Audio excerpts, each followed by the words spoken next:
You're listening to the world's smartest podcast network.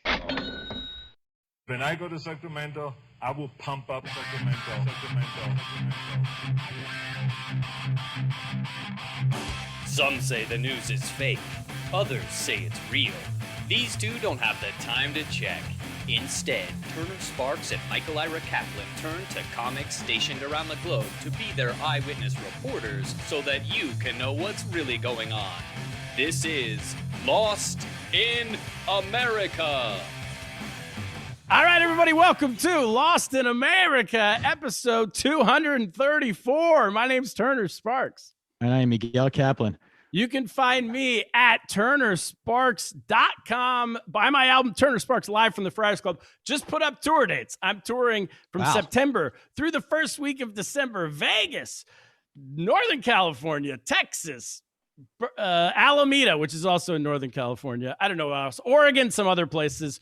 Oh, Oklahoma, North Carolina, I don't know, other places. That's me. Kaplan, you can find Kaplan at Cap in America on Instagram, on all social media platforms. Twitter, everything.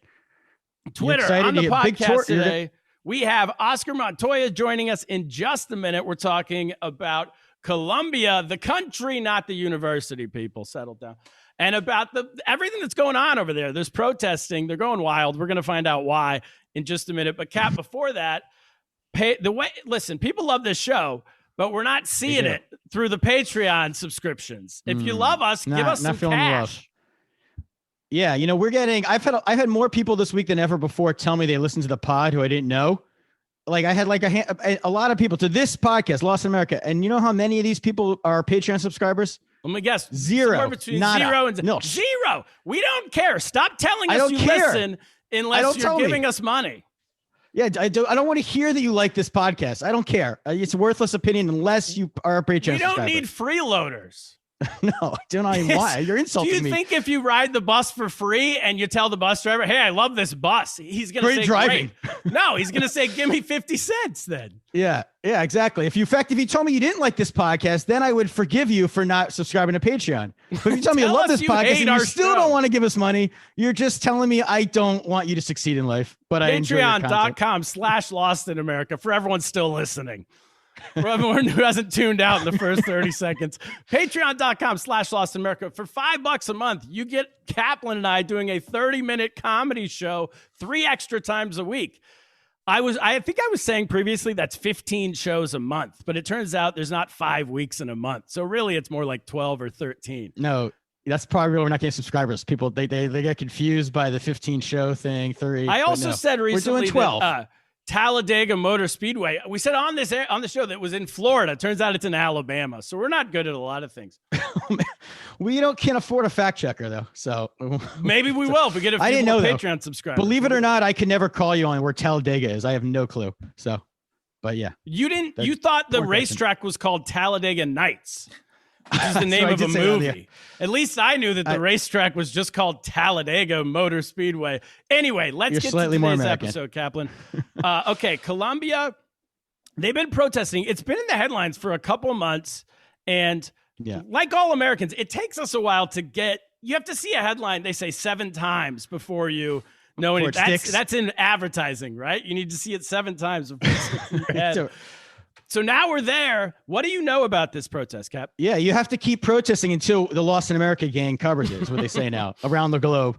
And I know, Colombia is one of those places that's kind of was becoming trendy among at least people around here to go visit. Everyone was telling me I've been to Colombia, go to Medellin. It's amazing. Yeah, it was the new Cabo. It was becoming, and I have a friend who's Colombian who was telling me just last year, right before coronavirus, you got to go to my country. It's so much safer now. There's places in the country that I didn't used to go to growing up. It's amazing. And then I'm ready to travel again. I'm ready to book trips. What are we going to do? And then I see there's protests have been going on for 2 months. It started with a tax. They started to raise taxes, which is never a good idea during a pandemic, right? Would you agree it's bad leadership? Well, what the headlines tell me, it was confusing immediately. Normally it's cut and dry. These are the good guys. These are the bad guys. But the problem is they said, the headlines were like the president wants to raise taxes But what they said was the point of the taxes was to benefit the add UBI, universal basic income, add the amount of people who are allowed to get universal basic income. I guess during the whole last year of pandemic, there's 50 million something people in the country. Only 3 million were getting UBI we're getting any type of money from the government. And he said, hey, I'm going to add 1.7 more million of you. Good news. 4.7 million will now get it. But we got to pay for it. But someone has to pay for it. So he's raising taxes. Yeah. And because he wanted to raise taxes, the country went bananas, which I want to find. I don't know where everyone stands on this because it seems on one hand, yes, you want to help the super poor, but on the other hand, you're adding a lot of debt. Stress. These countries, yeah, they have a lot of debt, and then there's been a lot of violence. There's been a lot of we've seen the headlines here of a lot of police violence with the protesters. A lot of people have died. People have disappeared. So it seems like no matter where you're saying you could stand on the issue, we don't want that. That's no good. I think everyone agrees that police shouldn't be killing. Everyone agrees, right? Most people, not everyone. That's not a controversial take right off the bat here. But they started on April 28th. The protests are still going, and now there's a group that's leading the protests. What? Kaplan. There's a group called National Strike Committee. So now there's like a committee that's leading the protests, and that's when you know you're real. That's when you know you're a movement. Is when you have a committee in charge. You know? Yeah. In my co-op board. They have a committee that runs our apartment building. And before the committee, you're just a bunch of loose parts. Anyway, that's where we are. Should we bring in Oscar and find out how well we're doing so far? Yeah, we should find out what's going on in this country. Yes. Oscar Montoya, Spanish Aquí Presents podcast on the Earwolf Network.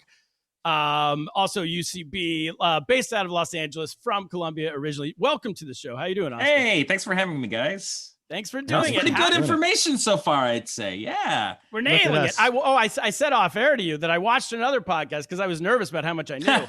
And their first question to you was, where is Colombia? Yeah. So said, we're going to do better than this. I'm going to ask y'all then, where is Colombia? Uh-oh. As Kaplan said, it's in New York City. It borders Venezuela.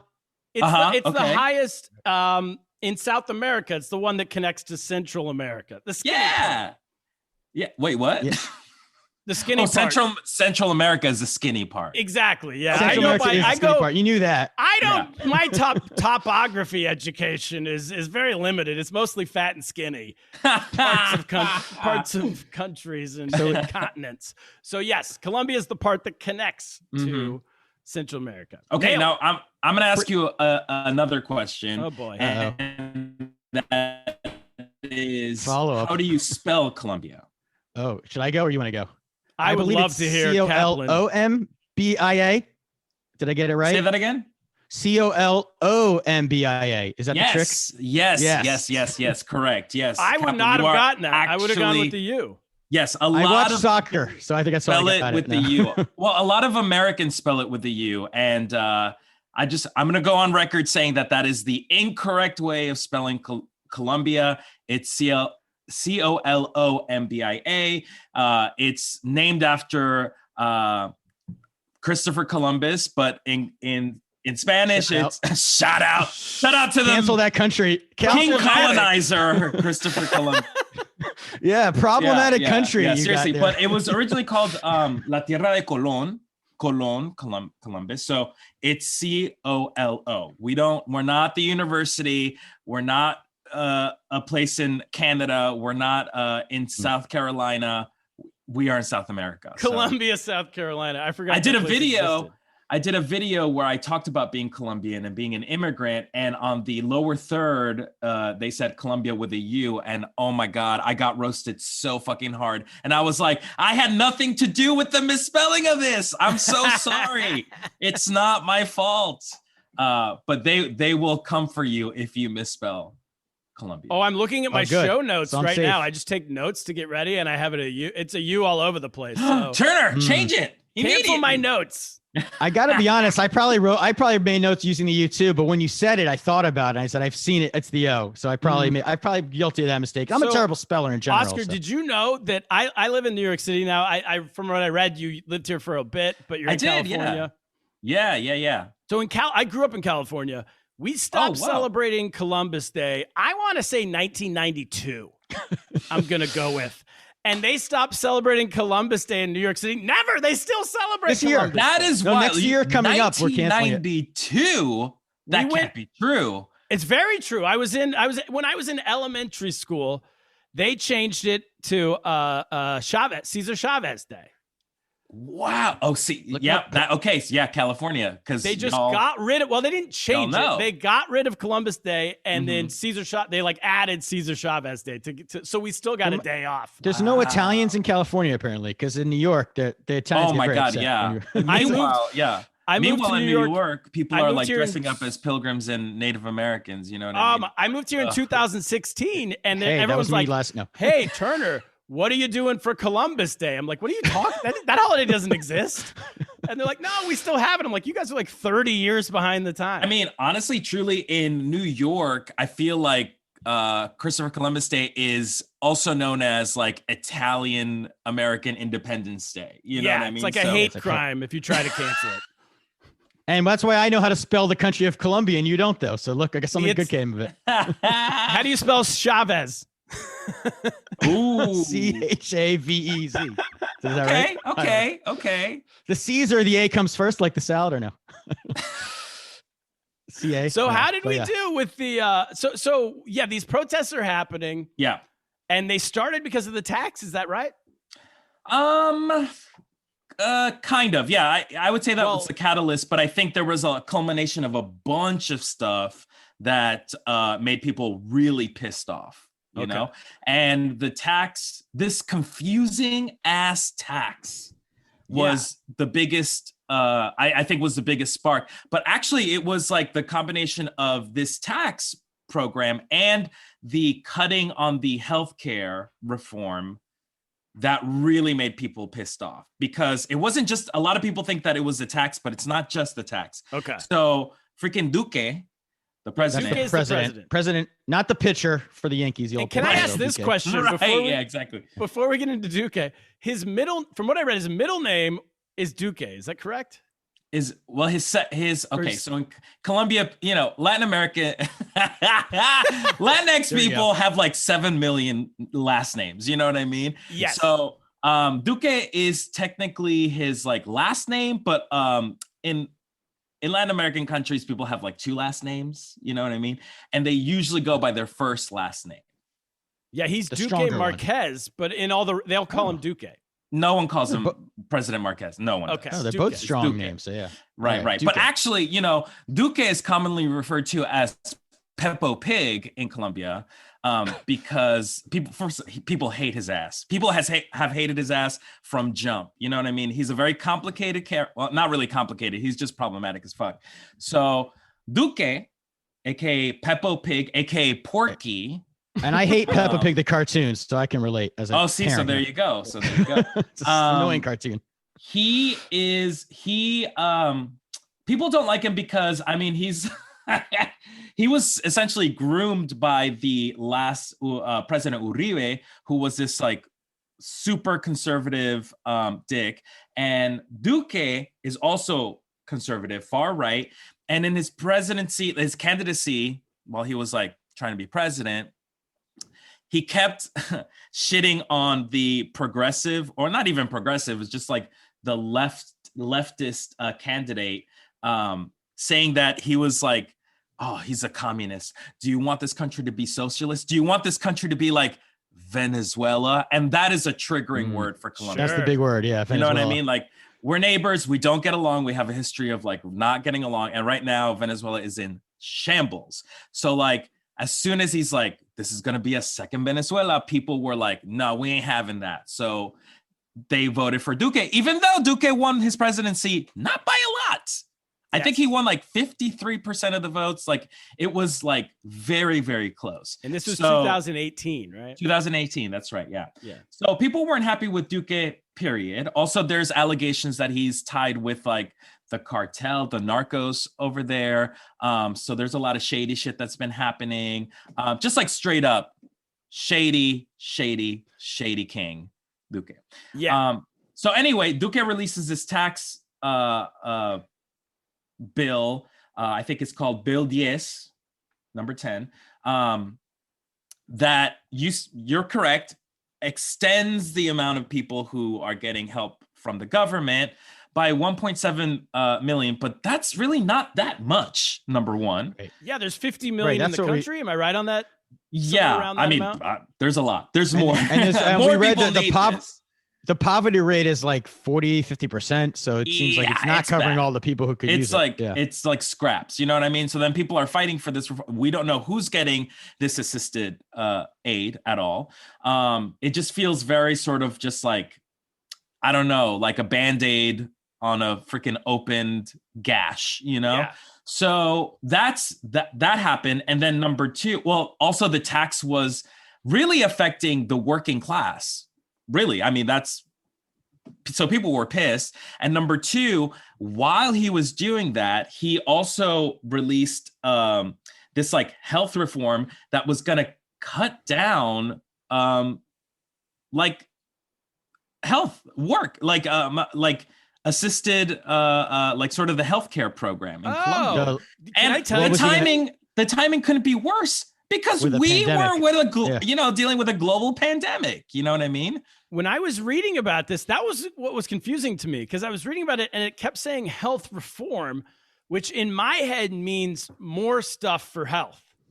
Right. But it means less. He meant less. Less, and like expediting the billing process of a lot of. So you get hospitals. Your bill faster. You get your bill faster, and then no one likes that. You're getting. Hey, less. I had a heart attack and got the bill 3 years later, so it's kind of better to get it faster because you're ready to pay for it in the beginning. But you don't want to get a second heart attack right away either. Right, you don't want to get it while you're still in the hospital. So exactly, can't be too fast. You need 2-for-1 discounts on that heart attack, Cap. Just in case you have another one. Maybe you get like a 50% off on the second bill or something. Maybe there's a refer a friend. You know what I mean? Yeah. Oh, I've got some friends. Yeah, good idea. We know a lot of people who are about to have heart attacks, Oscar. I know a lot of slobs who are stressed out. So this is New York City. A lot of hot dog Yankee game people that are they're one jalapeno popper away from a heart attack. But so he was his reform means no good. No. Yeah, people weren't happy about it. No. And the taxes you were saying on the working, because it was like a value-added tax. It was like it was like consumption taxes that would affect people. Something to do with food, everybody. Right? It would make food cost more. Like way more, like exponentially more, like ridiculously more. And so the working class already didn't have money because unemployment rate was at an all-time high because of COVID, right? Yeah. And so you're tacking on another ridiculous tax, but for what really? To add 1.7 million more people to this like welfare program that the majority of Colombians aren't even seeing at all because it's such a tiny number of people that they're actually helping, and they're not helping them by that much really. And then you have this healthcare thing, which is okay on strike 2, and then strike 3, it's fucking Duque. People already dislike his ass already. So people were pissed. Yeah, it was $43 a month, which I want to ask what that is. Is that still nothing in Colombia as well? No, it's $43. You know what I mean? Nothing. It doesn't do much. No, not at all. For 3 million people. And I could see how, like, if it's only 3 million out of 50, you might not even know a single person who's gotten this money, who's qualified for this. Literally. Right. That's what they're saying, right? So, like, you're already suspicious of your government. You know what I mean? Yeah. It's honestly very much mirrors to what's happening here. You know, You're already suspicious of the government, what they're doing. You know, it seems very sort of like they're doing some shit over there behind closed doors and you're not really sure. And then they tell you like, hey, listen, we're working for you. Meanwhile, you're like, I haven't seen it. I'm in the most need. And I don't see any of this stuff that you're telling me, and I have to pay more, and I'm already at the poverty level. Nah, you're pissed. You know what I mean? Yeah. So people were pissed, and they took to the streets. You know, specifically in the southwest corner of Colombia, which is where I'm from, actually. So I'm from Palmira, Valle de Cauca, which the closest city is Cali, which is where all the shit started, where it went down. Yes. You know. So people were really pissed. In Cali, they did a massive protest, and then Bogota followed suit right after. And then immediately after that, they made a law, essentially a curfew, being like, there's no gatherings outside. and they masqueraded it with like COVID. Yeah, exactly. Of like, oh, it's COVID. No one should be outside. And no one listened to that bullshit. They were like, hey, that worked like maybe a year ago, but we all know that outside's fine now. Yeah. Yeah, we read the latest papers.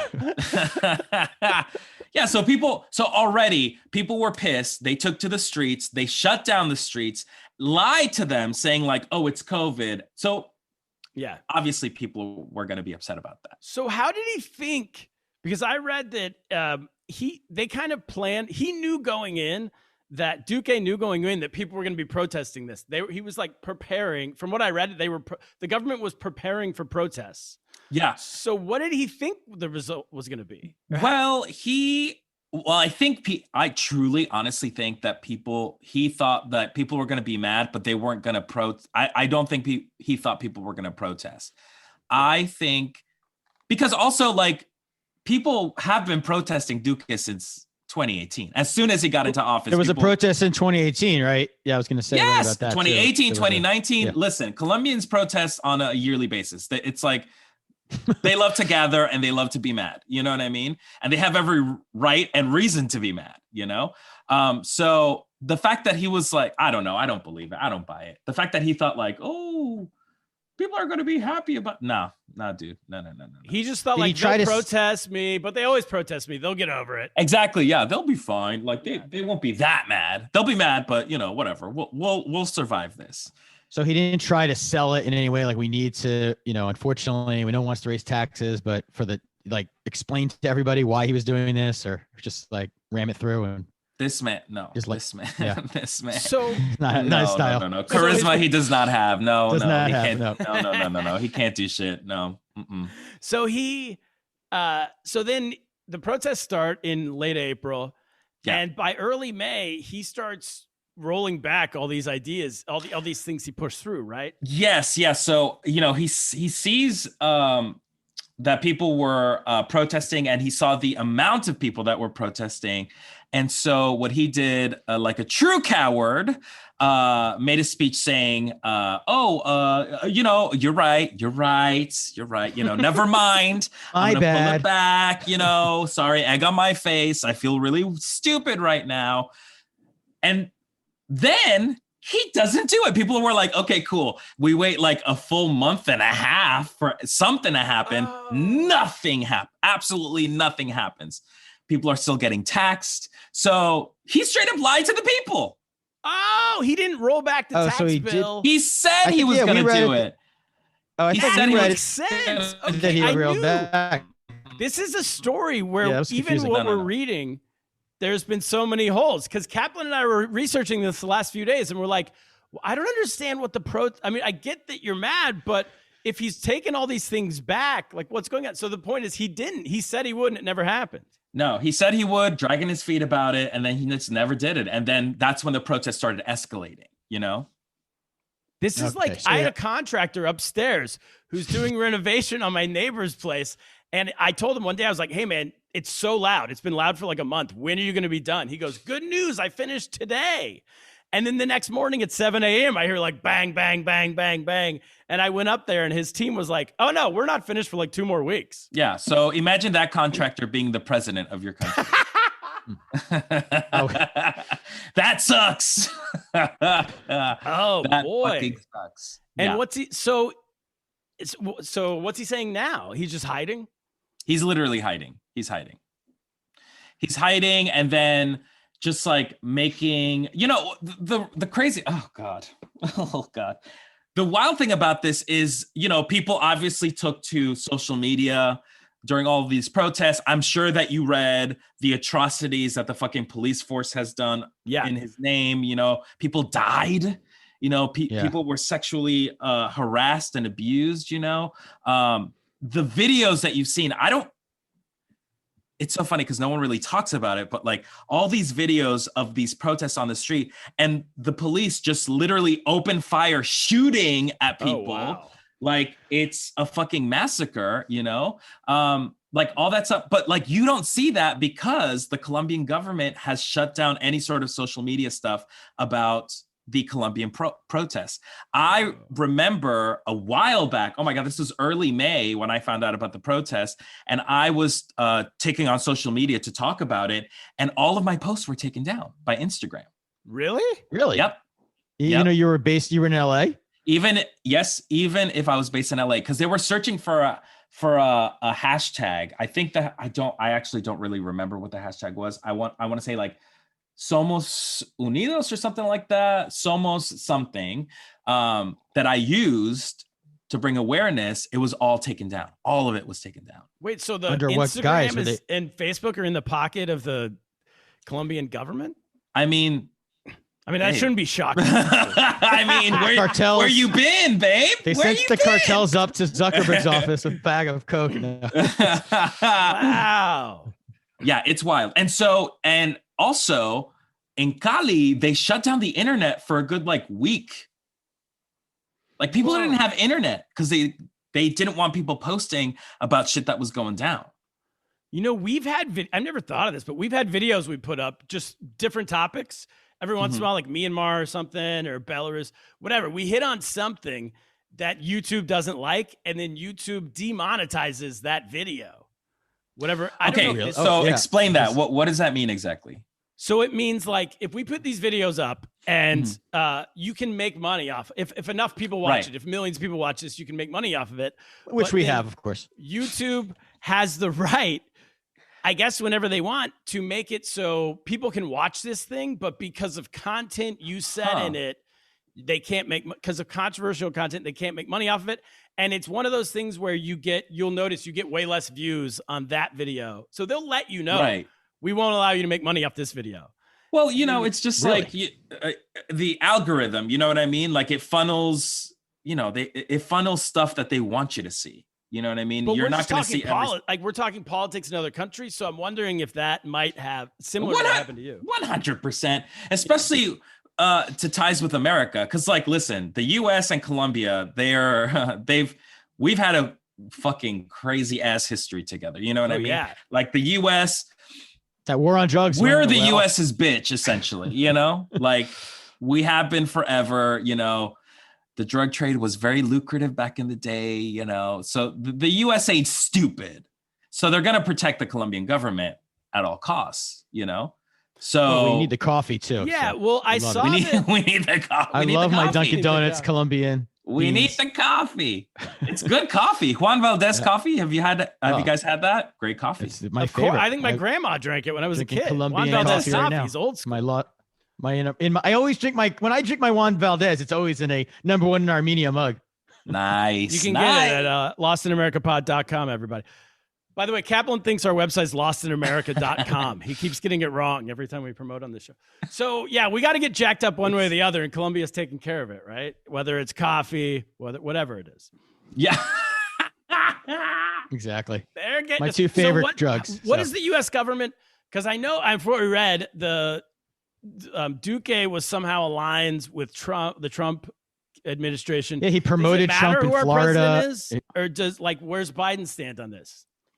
Well, I mean, it is. Where does Biden stand in this? I mean, he's lately been very. I mean, come on, Sleepy Joe. Sleepy Joe, very Sleepy Joe for sure. I think he's a big Trump supporter because he's a conservative. He's like a far right conservative, which is interesting because he's tricky because they describe his party he's a member of is described as the voice of the center.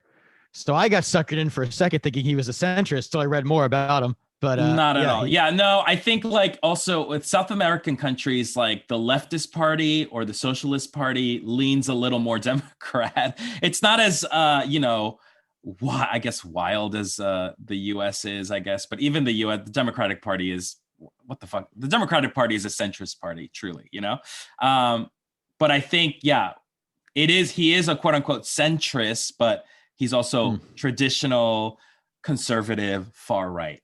But does a lot of times in the United States, when we look at Central America, South America, we care most about stability, which means whoever can be our puppet, right? Yeah. I mean, historically, it doesn't matter. It's a tale as old as time. I don't think it matters if we have a Republican or a Democrat in office for that specific outlook. Yeah. Right? Well, historically speaking, we've had a beef with the U.S. for a while. I mean, it's the reason why we lost Panama. The Panama Canal was ours, Mm-hmm. Oh, Teddy and then Roosevelt. the U.S. was like, "No, babes, we taking that from you," And we were like, "Oh, okay," you know what I mean? We let him have it, so we're pissed. We pissed. Yeah. So our relationship with the you guys, you hold a grudge for a long time. Yeah, we're bitter. We're over bitter. 100 years. We are bitter ass people. I mean, that's to a the lot of US. money in that canal. Hell yeah. Hell yeah. It was ours. Panama was ours. The US showed up and was like, nah, Panama, you free. And but you know what? We're going to take this canal from you too. It's ours. Wow. We doing the trade here. So, we were bitter for a long time, but then, and then the US solidified relationships with Colombia back in the 80s, 90s. And so now we're still bitter, but we'll do what the US wants us to do, I guess. Well, so I want to get into, we're going to take a break here for a second. We got some sponsors to get to, but a lot more when we come back. Just a second. So, Cap, we should talk about our podcast network. Oh, and we should announce we're doing a live podcast with the whole network. The tickets are on sale now. Stand Up New York. Go to standupny.com. The show is July 31st at 6 p.m. because, listen, Oscar, a lot of audiences ask, when does this show begin? Our audience asks, when does it end? Because we have a very old we got an audience of people we have audience of people who have other things to do. Saturday I was going to night, say, listen, go they want to do so. You have a very busy and active audience. Yes. So 6 p.m. start. We guarantee we'll be done by 8. You can be in bed by 9, or you could be at a club doing, Yeah, the sun might still be up by the time it's over. So that's our entire round table of all of our blowhards on our network are going to be there. So you're going to get super smart. You're going to go to the club, the bars afterwards, and you're going to have lots of factoids to tell people. We're doing stand up, and then we're doing a round table. Bring your questions. Any question you have, we will answer on stage. Andrew Heaton, Andrea Jones-Roy, Sir Michael Ira Kaplan doing stand-up for his 3rd time. He does once a year stand-up. Once usually. a year. Once every other year. It depends on the heart pandemic attack situation. And then me. So go to lostinamericapod.com or worldsmartestpodcastnetwork.com for all that. Now, a word from your local sponsor. All right, we're back. Thank you, sponsors. Thank you so much. These people come in. Sponsors. We very good sponsors. Dynamically inserted. We never know who they are. So we just say. They're all great. They're heroes. So when did you come to the United States? I showed up. I was here while you were celebrating Chavez Day. I was still in Colombia. I came here in 1994. When I was 12. For the World Cup? All right. Time for the World Cup. Yeah, Colombia. Still subject. I don't follow sports. Sure. Well, I don't even know what the fucking sport the World Cup is. Wait, what is it, hockey? In 94, it was the U.S. No, Colombia was had a badass team in the World Cup that was happening in L.A. Yeah, we had Valderrama. Who did we have on that team? I don't. Well, we were look at me trying to know. Wasn't that the year of the own goal though? Just to clarify? That was the year that the other Escobar guy scored an own goal, and then he. That was that year. Oh, yeah, I believe so. Yikes! One of my soccer blowhard parts. He was unceremoniously murdered at a bar a couple days later. I mean, people really care about sports in South America. Yeah, especially people who gamble a lot of money on it. I think. Yeah. So you came in 94. Mm-hmm. And with family, I mean, I don't know. Yes, with family. Yes. Yeah, I was a little immigrant child. So I'm from Palmira. How do I describe Palmira? Palmira is a tiny, tiny, tiny little town. Not a lot of people lived there. Where I lived, we didn't have paved roads. Our house, I kid you not, faced a landfill. That was my playground. That's where I hung out, and I played with literal carcasses. Oh, really? And now me and my cousins would play house in this there was this weird cinder block fireplace in the middle of this landfill, and we would like, that would be our house, and we would play with like the dead animals and be like, dinner served. Like that's what we would do. We would run away from hornets nests that were just scattered everywhere. We would like pick up toys from a landfill and be like, this is our, I mean, it was very like save the children ad. Like that's where I was raised. Whoa. So your parents were like, you we got to scare my kids straight and tell them what, I'll send you to Palmira. I think Palmira has actually undergone, I think most of Colombia has undergone a huge sort of cosmetic change throughout the years. And it's a lot better now than it was when I was a child growing up there. I'm sure there's paved roads in Palmira now. What changed? Was it government change? I think, yeah. So like back in the 90s, 80s and 90s, Colombia was a sort of like shady little place that people still cling on to, this like archaic idea of Colombia being like, am I going to get kidnapped over there? Am I going to die? Whatever. Like that has changed because tourism has blown up. You guys have mentioned earlier in the podcast that like Colombia is the hot spot to be in right now. And that's because the tourism trade. A lot of American douchebags like to go to Colombia now. 100%. Like a lot of my friends, in order, well-seeming white people will tell me and be like, I love Medellin. I love Cartagena. And truly, those are places I've never been. I've never been to a major city in Colombia ever in my entire life. I don't know that part of Colombia. I don't know the shiny little happy touristy white folk part of Colombia. Yes. I know the fucking slums, you know what I mean? That's where I'm from.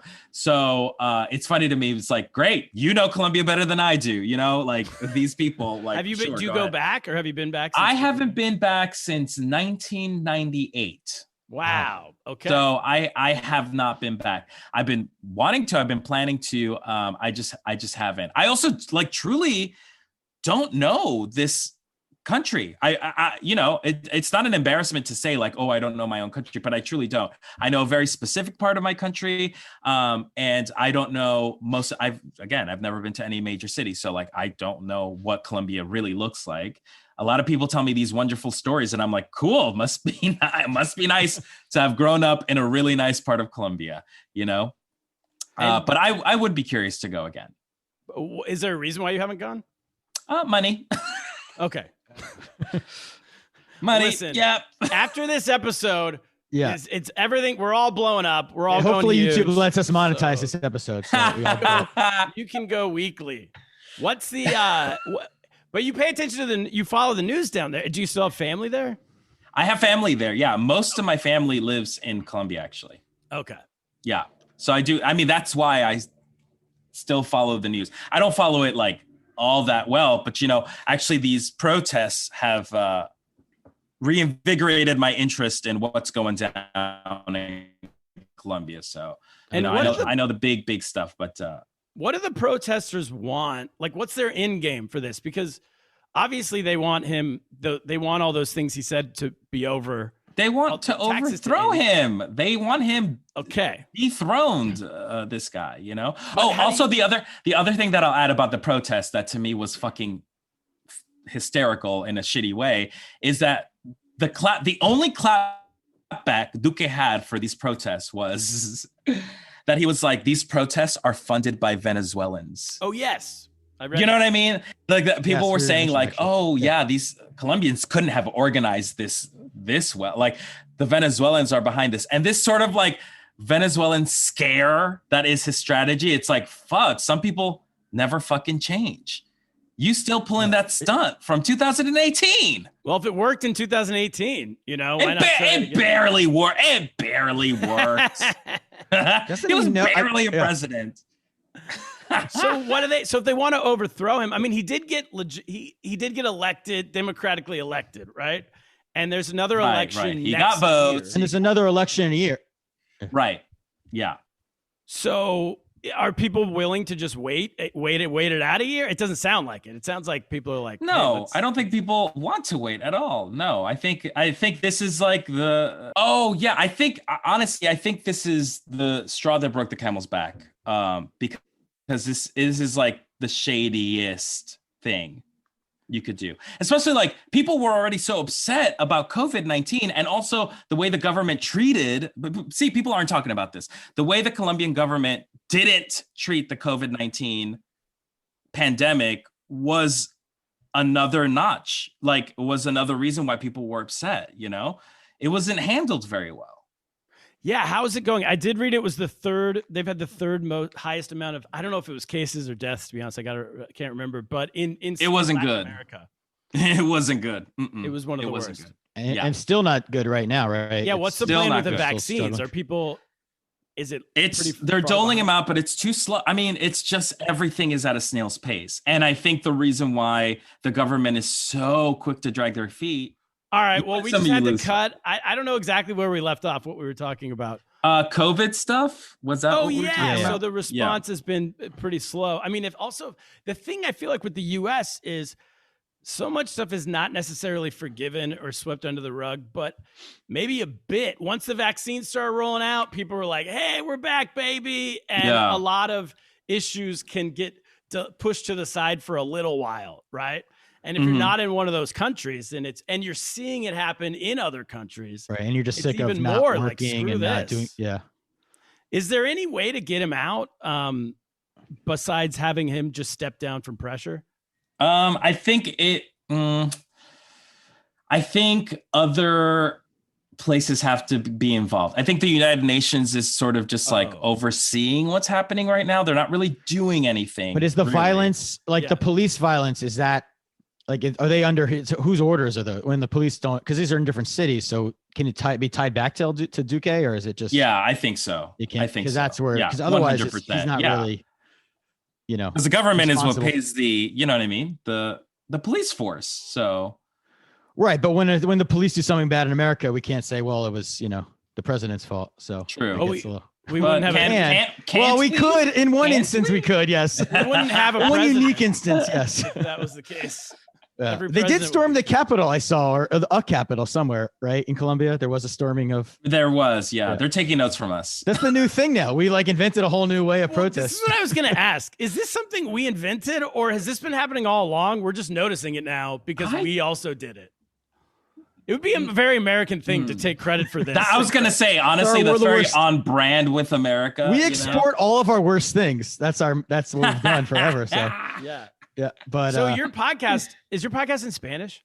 It's not. It's mainly in English. There are some Spanish elements to it, but no, we just talk about it's a Latinx comedy podcast where we talk about the Latinx experience in the United States. So it deals with like being part of an immigrant family, being like first generation Americans.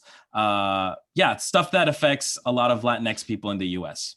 Cool. Is there a Spanish language? I know there's a Spanish language comedy scene, or there's actually like many. There's like the Southwest, kind of the Mexican American one, you know? Right. And then there's just like people like we've friends who are from Dominican Republic or whatever, who can perform in Spanish, who don't have much to do with that other scene. Does improv work the same?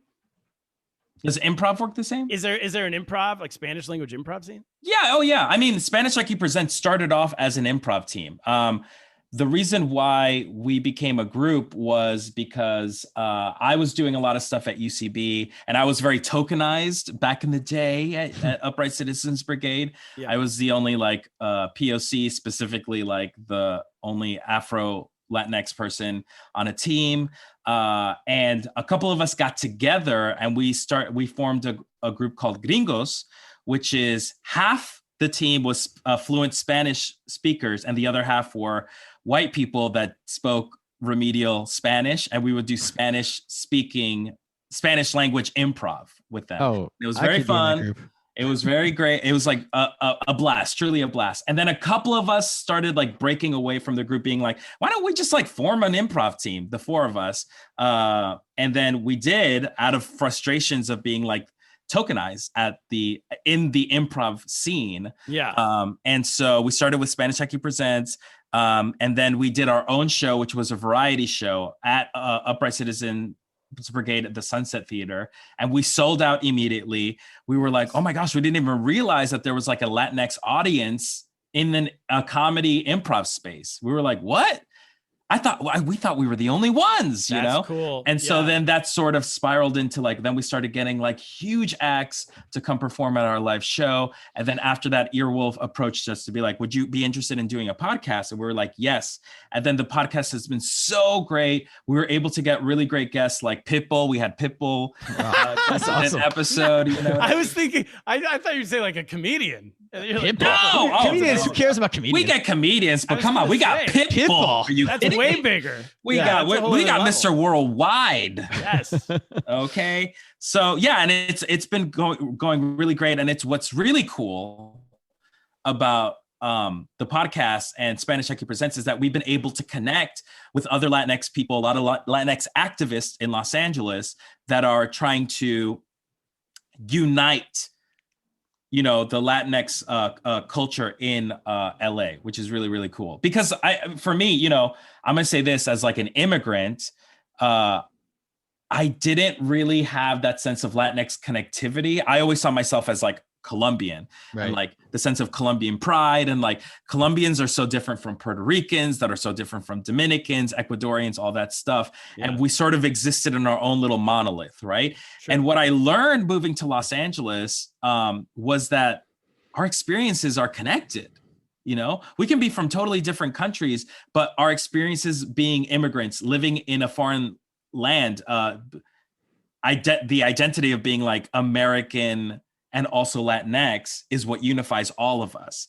So the idea of like uniting instead of separating us is much more powerful and much more progressive. It's going to get us to, you know, have political equality in the United States, you know, That's if we cool. all act as one. Yeah, there's more similarities and differences.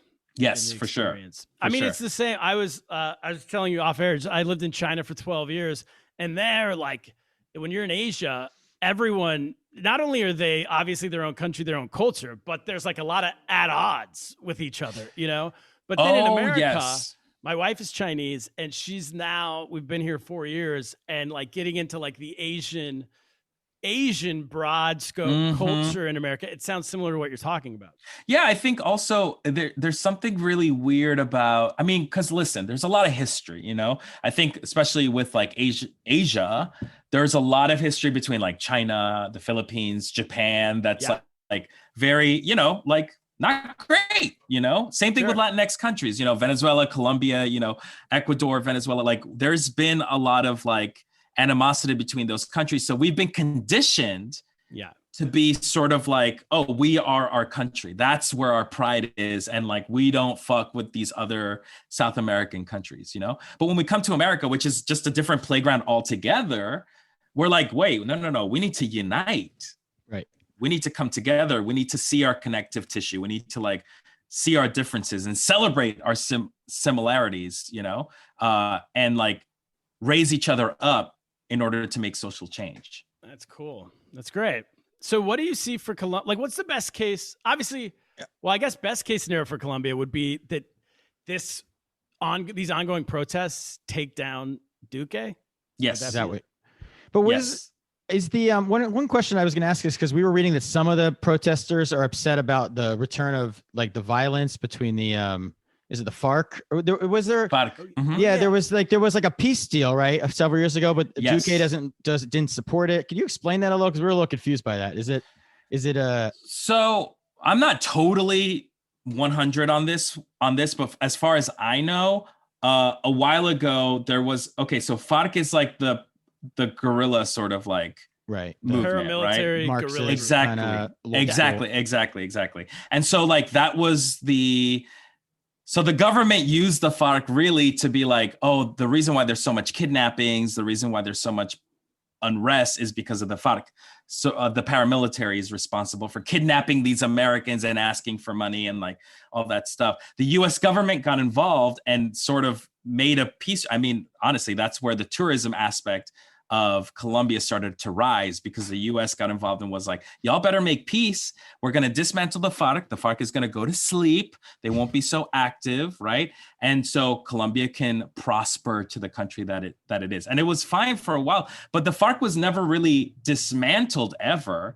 Their approaches are different. They're not like fucking, I mean, I'm generalizing here, but they're not like out kidnapping everybody as they did back in the 90s, you know? Yeah. But I think also the clapback of people being like, oh, the FARC is active again is a fallacy. I mean, they've been active. They've always been. Who we kidding? So they didn't really completely lay down their arms, because I understood there was something to do with the president. He didn't like the deal that was struck. So Exactly. He wasn't implementing parts of it, and now they're blaming him for an increase in violence. Some because it seems like there's different shades to the protest. Well, they're saying that they struck a peace deal. Was it 2016 or is that too late? That's what we read. No, I think that's correct. Yeah. I think that's right. Correct. 2016, they struck a peace deal. He came into office in 2018, and he's like, "Well, I don't care. That wasn't a good peace deal for us, so I'm going to arrest those people anyway." And he's going around arresting these people. Right. Which then leads to them doing more violence. But I think, but I mean, are we surprised? Are we surprised with Duque? It seems like Duque just wants to do whatever the fuck he wants to do. Right. You know what I mean? So there's a whole list of different, he's uniting people. So I'm trying to say of like different grievances together to just, yeah. So he's 100% against him. Yeah. Worst case, do you think he can't run again, right? next year? Yeah. I thought he couldn't run again. I thought it was the term limit. Oh, he's going to find a way. Right. He's going to find a way. That's the fear. I promise you. He will try to find a way. He'll try to find a loophole. Or what's even scarier, which is exactly what happened with Uribe and Duque, which is that he's going to groom somebody to be his little mini-me, his minion, and then put that person in office. So then he'll be the puppeteer. Like Uribe is Duque's puppet. He's going to be... And by the way, he's only 44 years old. Yeah, he's like apparently the youngest president Colombia's ever had. Especially for like a wild, like right wing guy. Usually young. I don't know. Like growing up, it always not. I guess it's not the case anymore. I mean, listen, we got Proud Boys. I mean, come on. Yeah. They come in all shapes, sizes, and ages. You know what I mean? Yeah. It's I mean, how old was like Hitler wasn't that old, like you don't have to be I think he was in his, I don't think he was 40 when how old was he when he came to power? It wasn't that old. Hitler. But they're going to bring, that's, I guess the fear that because isn't there some school of thought that he could kind of, if the protesters get too out of control, he can almost spin it the other way and benefit in the election, or, I have to stay in power to, Yeah, I mean, he's trying that shit that he tried in 2018. The whole Venezuela tip, it was like he's really trying to spin it where he's not taking the blame for the protests that are happening right now. Where did the one-term thing come from? Do you know? Has Colombia always been one term? No, not at all. And truly, I have no idea where it came from. Yeah, you can say you don't know to any of these. I was just curious. I think it's a new thing. I truly have no idea. I think they actually did, which does make it easier to change if you just put it in. I think they put it in like 2015 or something. Yeah, right? It is very new because residents there have been 2 terms. So it's easy to break a rule that's much easier than an older rule. So, right. So I could, we'll have to come back to this next year. Oscar, thank you so much for doing the podcast, man. Great to meet you. Oh my gosh, of course. Yeah, very nice to meet y'all. This was fun. And that's it, Kaplan. What should we do? Que lástima? Oh, no. We say, get lost. Get lost.